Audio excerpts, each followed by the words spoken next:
right, the listener line number is 713-278-VENT. We'll cover a few different things here, but I like this guy's listener line call. I think it applies to everybody on Earth.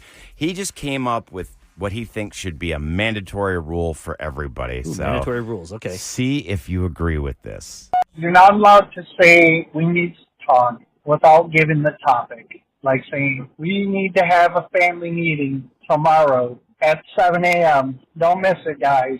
Oh, man, so much anticipation. Yeah, so we need to talk and then not give any details. Yeah, and then you're stewing the entire day because it always comes first thing in the morning. Hey, when you get off work tonight at 5, we need to sit down and have a talk. But then say, it's about the bills. It's about our spending. Yeah, but often you don't get that explanation. And then it just gives you like an ulcer. You're sitting there all day wondering, what in God's name did I do wrong? Especially with texting nowadays. It's just tell me. Absolutely. Yeah, why do I have to wait? Have any of you guys been put in that position? They don't want to be in probably a text thread. It's, sometimes you're like, you don't want to text someone, but then like, certain people, you're like, if I text them back, they're going to have like 3 jokes, do this, and then I'm like, I'm in it. And I'm in the bathroom. I'm just trying to get out, get in and out. And that applies not just in relationships, but also like workplace. When your boss says, "Hey, we need to have a talk." At the end of the day. Can you pop down to the office after your shift? Okay. You're like, because you're always on guard, thinking it's going to be negative. What I do? Start checking the text messages to see what happened. What happened? What did I say? What time did it happen? Oh God, trouble will ensue. Yes, where was boss in the car? I like that rule, Right? which is always funny to see. Like, and usually it's men. I've noticed in radio that there are bosses that are more sensitive than women. They always make it sound like women are sensitive, but no. Like in what way? How would you describe that? Things you talk about. Like when we were on the other station, we started out, it was like a minivan mom station. Oh, yeah. And we were a little more risque. I think we were more risque then than now. Probably, with certain things. Yeah. Although if you heard the last segment with Sam and Kim Kardashian stuff, I don't know. But You guys took it first. I feel like, because I used to fight with the guy because we had men bosses. I'm like, ask Roula or ask our wives or girlfriends. Yeah. I got news for you. 27, 35-year-olds, they do talk about doing it and relationships and stuff. And oh, no. Yeah. Well, I understand the part with the kids in the car, that type of stuff. Yes. And we always do a parental advisory. But that old boss that you're talking about, it's like, they're the biggest perverts they were. You're a 50-year-old single man that doesn't date. You're so out of touch with reality, and you're trying to tell us about relationships and women? Yeah, so I feel like men over, I don't know what they do. They make it worse. Like like we have a woman boss. I love that because she gets it. If I had it my way, that'd be the rest of my career. Yeah, the male bosses are actually worse. For sure, 100%. I don't think I've ever had a male boss in radio. You are lucky. No. I mean, this is like my first big time job. My male boss was made me so miserable. I could not wait to leave that show and do something on my own. I mean, I was trying to do something on my own anyway, but you had a male boss there too? The other place that was gay male boss. So that was who I used to dance at Rich's with. So we were girls. Friends. Yeah, like we were friends. We could cackle in the PD's office. See, well, I'll tell you what. If we had to pick one butt kisser on the show, yes, I would say it would be Kevin. How? Like he went on vacation with our boss. Oh yeah. True. He always makes waves. Yeah, he's the. Oh, come on. He plays the game. He acts like he doesn't play the game. Just because he's a smart man. The guy in Virginia Beach, that guy, he played the game. That's true. Yeah, Kev, I'm like the polar opposite. That boss that Eric was referencing, we got into FU screaming matches. It was not pleasant. I'd sit on the sidelines against the wall. Watch me and him go at it. And they would just sit there and just start fighting. How did you not get fired? Because it's creative. It wasn't. We didn't get fired. No, we really. It was never didn't. It wasn't like a firing. They just. But it really wasn't like personal. Like you didn't say you. No, went after his body, or you know what I mean. Like it was just talking about like. We just get so heated because we're very passionate about the craft. What's hard about this business is it's theory. You might think it's funny, and someone listening might think that's entertaining, and another person will say we suck. You know what I'm saying? It's just, everyone has a different opinion about There's things. a lot of opinions It's not like on our text screen, 37530, and I can read them. Sam doesn't want to read them. But like a Sam, job where it's math or something. 2 Yes. plus 2 is 4. Yeah. Right. I think. There's some abstract concepts. When I first started, and I got my first big break, and I was out of college, and I was here. And this is like way back in the 90s. And I had a boss that just scared the crap out of me. Thing called the hotline would ring. And you'd see like the red flashing light in the studio. That's where a boss could call you and get information to you. Get right through to you. Nice. And yell at you. Everything wasn't computerized back then, Sam. Now, how would you react to this? Sam, you do your first break. Yep. And you hit a wrong button and the song doesn't fire off correctly. Yep. I'm right there with you. And all of a sudden the hotline goes off and the boss is screaming in rage.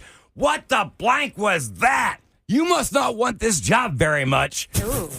And then I'm just rattled, and all of a sudden, as soon as he gets done screaming that to me, I had to go on the air, and like 5 seconds later, and I'm on the air, and I'm like, 104 KRBE. And then hotline goes off again. He goes, in my office Monday morning, 6 a.m., or your ass is fired.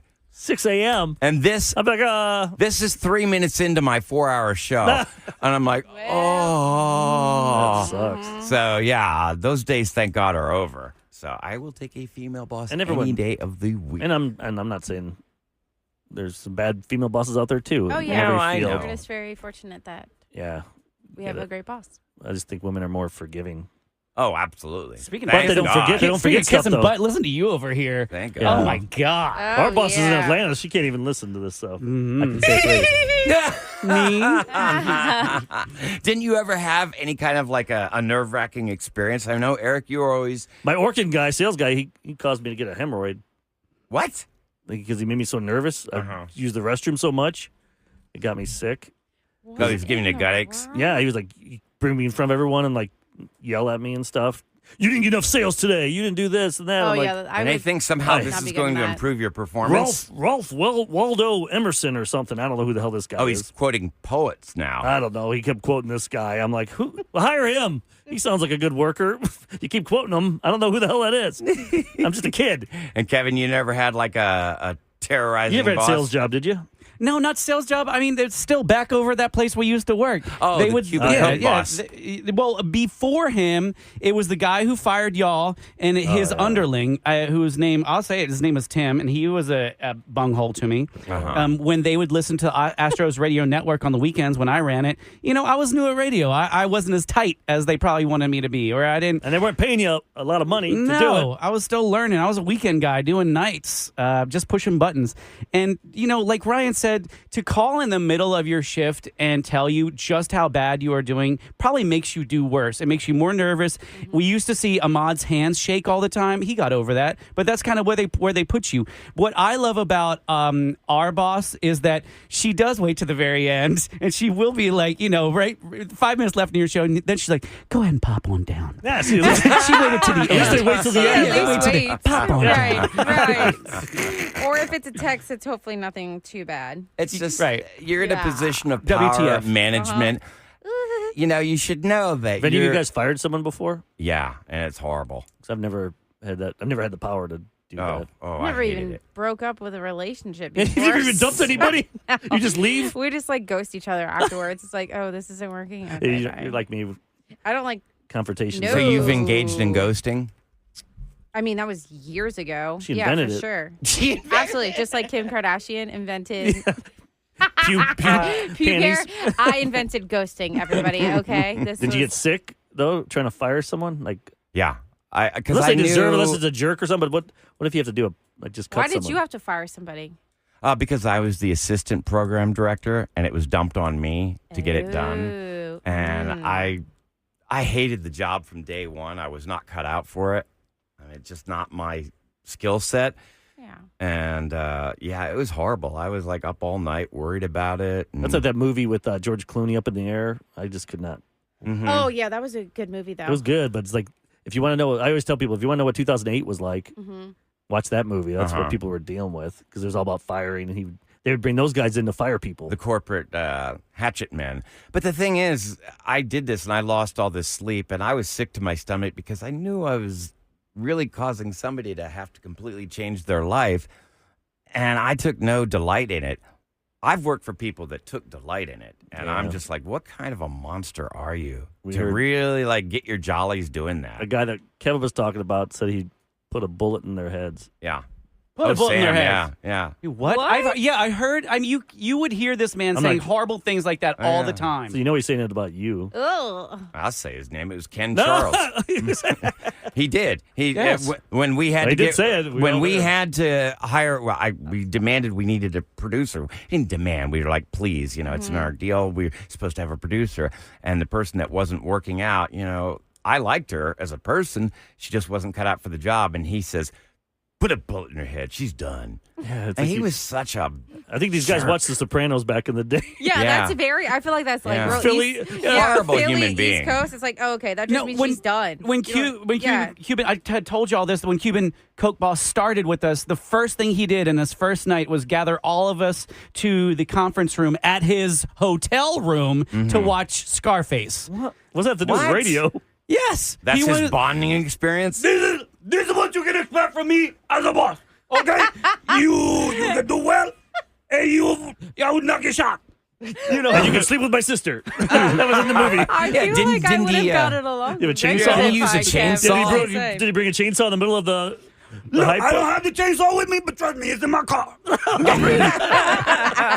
lot of people are texting that they've had women bosses who were terrible. Yeah. Oh, really? Well, I'm sure it could go either or. Yeah, either or. I'm just saying, in this business. When you get out too much testosterone in the room, they just, they overcompensate. Or ego. And their egos, That's with anybody, It's though, anybody. And women.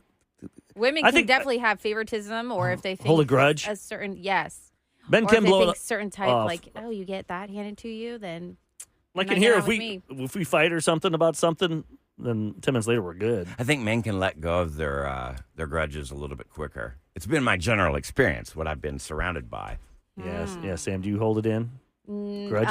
Yes, she does. Yes, and I do not feel like that's accurate because my dad holds grudges until he dies. And what? Sounds like your brother does too. Yes, and they're both men, and I have moved on past grudges, so I would say that it's definitely 50-50.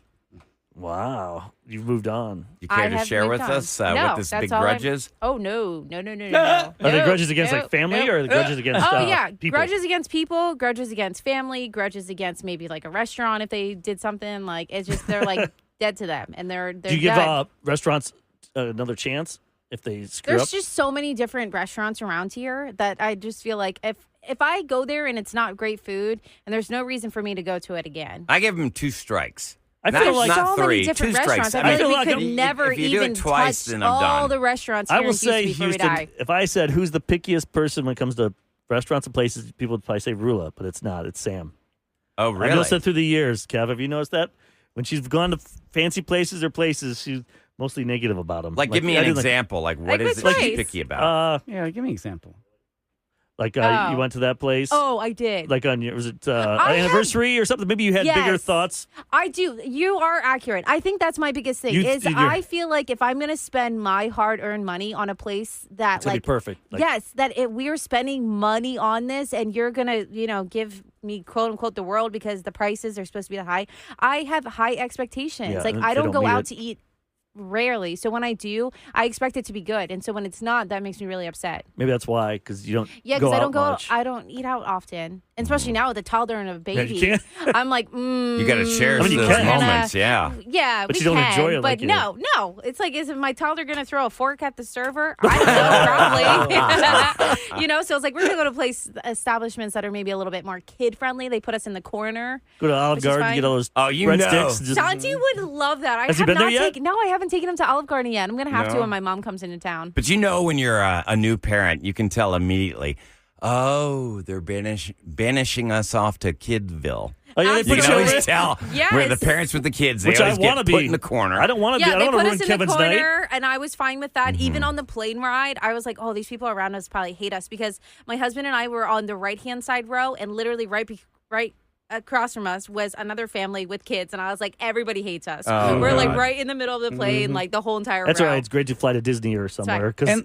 everyone has kids. Yeah, but our kids were great. And then when the Sorry. cleaners get to that row, it's like, oh God, everything No, slows I- down and stops now. That's Yeah. I'm really Teddy Grahams respectful. everywhere. Oh, Teddy yeah. Grahams. Oh, Are those ours things? is the Crackers. goldfish. The goldfish. Yeah, but no, we're That's so very true. respectful and we clean up after our kid. Is what she said. Yeah, sure. And then we see the real thing. I will show you Famous pictures. last word. Okay, I'll show yeah. you pictures. She Because takes people pictures take of her- pictures of the Who carpet does in an that? airplane. Well, if you're not going to believe me, I will show you pictures. Wait, you took pictures? No, I'm saying if you don't, I like next time I'm out, I Yeah, will like- show Oh, you no, It's called pictures. Google Image. Yeah, that's what. Google imaged Or it. to prove a point, now she'll clean up and then take the No, photo. Go see guys. Oh my god. By the way, people have been asking because Roula went to New York Yes. yesterday about the TSA, and because everyone's nervous, they're flying out this weekend. Uh-huh. She had no problem. I know my wife was in L.A. She said both places were Oh, fine. yeah, because the federal shutdown? Yeah. So, but I only know Bush I right. Airport, not Kim Kardashian. I know. My I was husband. like, what subject are we on? Go back. My husband flew out of And he did both, right? Bush, and he didn't have any issues yesterday. When I flew out to Pennsylvania, which was just last week, which I know was in the beginning of this whole Yeah. shutdown, we did not have any issues. What's hard and is- that was IAH and Bush. Because I've been watching the So, TikTok videos, and they've fingers been crossed, just get there trying early. to scare people by showing, and it could be old videos of like Yeah. lines. oh Christmas time. Yeah, it's like, Oh, wait, yeah. the guy's wearing a It wasn't, sweater. it wasn't It scared like that me. at all. The it worst wasn't like time, that Kevin, Mark when just was went. that? When you and I, it took us 4 hours to get out of the It's because of the airport. construction. Yeah. Yeah, Yeah. oh, yeah. Oh, God, what a nightmare. All right. That does it for us. Tomorrow we've got closure. Speaking of ghosting Sam, the only note Am I Eric gave me ghosting was someone? is that she said he was like Prince Charming, rolled out the red carpet and then just disappeared. Yep. Of course, Kevin's got a prank call, a rapid fire quiz, and all Mm-hmm. kinds of good stuff. All right. Y'all have Hopefully, a great day. we'll be on the air tomorrow happy because we won the Marconi. That would be nice.